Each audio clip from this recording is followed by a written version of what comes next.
होता है उसका अर्थ होता है वो जो एग्जिस्ट नहीं करता है।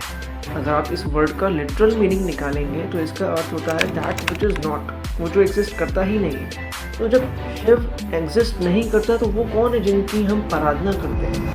वो इमेज, वो छवि जो हमारे माइंड में बैठी हुई है महादेव की, आदि योगी, वो क्या है? देखिए इसे समझते हैं बारीकी से। जिनकी इमेज हमारे माइंड में बनी हुई है वो आदि योगी, शंकर बोल सकते हो आप उन्हें, लेट्स से।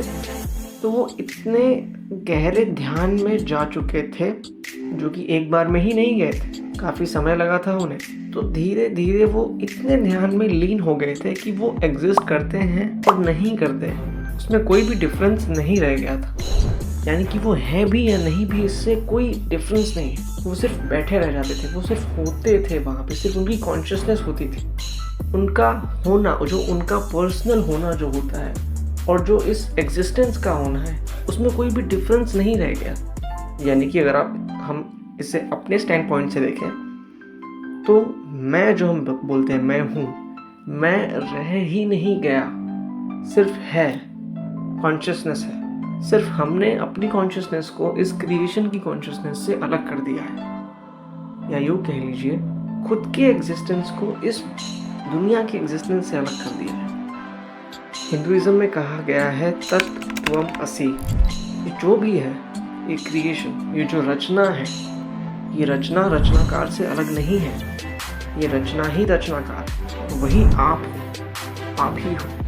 और आपका अर्थ ये नहीं है कि जो आप खुद को समझते हो, जो हम खुद को समझते हैं कि हम हैं और जो हम एक्चुअल में हैं, उसमें भी डिफरेंस होता है। हम जो समझते हैं कि हम हैं वो क्या है? वो सिर्फ एक इमेज है, एक पर्सोना है, जो कि कलेक्शन है आपकी मेमोरी का, आपकी अपब्रिंगिंग का, आपके माइंड में जो आपसे रिलेटेड जो भी इमेजेस बनी हुई है, जो भी अटैचमेंट्स, जो भी आइडेंटिटीज़ है, उनका कलेक्शन है आप, जो आपका मैं होता है। और जो एक्चुअल में मैं है वो क्या है?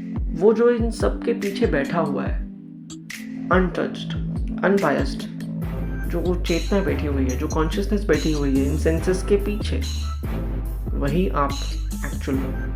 बस आपने खुद को कुछ और समझ लिया है, खुद को किसी और चीज़ से बांध लिया है जो आप हो ही नहीं। ये जो आपका मैं है वो सिर्फ एक इल्यूजन होता है।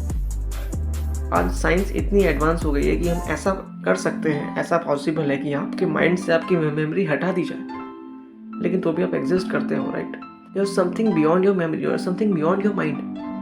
आपकी मेमोरी, आपकी इंफॉर्मेशन सब हटा दे तो भी आप एग्जिस्ट करते हो। यानी कि जो आप कहते हो ये नाम, अटैचमेंट्स, ये जो भी सारी क्वालिटीज हैं, इन सब के ऊपर हो आप कहते हो मैं ये हूँ, मेरे पास ये सब कुछ नहीं है। अगर आप एग्जैक्टली आपको जानना चाहते हो तो हम शिव पर आते हैं। शिव यानी कि वो जो एग्जिस्ट नहीं करते।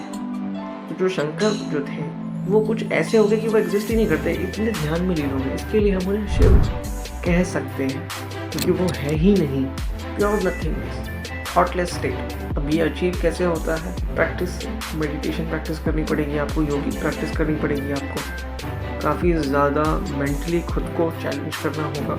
उसके बाद धीरे धीरे आप देख पाओगे कि आपका मन शांत होता चला जाए। एक बार में बिल्कुल भी नहीं होगा।